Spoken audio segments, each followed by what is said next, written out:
Instead of gathering residents in a covered court for the distribution of financial assistance, the local government of Biñan City in Laguna found a way of giving the aid while avoiding people congestion. These chairs are purposely used for that. Mayor Arman Dimaguila has assigned each seat for one family representative, who will wait there with a valid form as the city government conducts the house-to-house payout. Only mothers are allowed to wait outside their houses.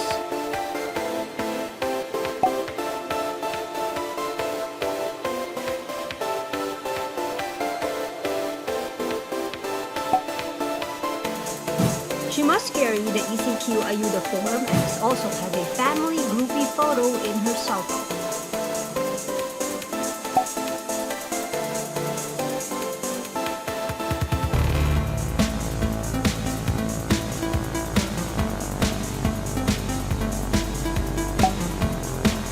The distribution starts at 4 p.m. until nighttime. Ito po yung semi-house to house nga dahil sa tapat din naman ng halos ng looban nila. Hindi na rin po lumalayo. With the mayor personally checking its operation. Letter ano na to?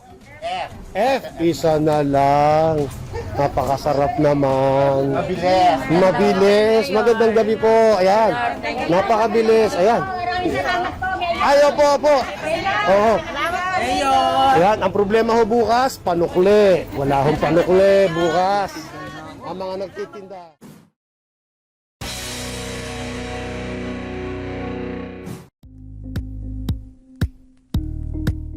Thank you for watching Politico TV. Please like and subscribe to our channel for more videos.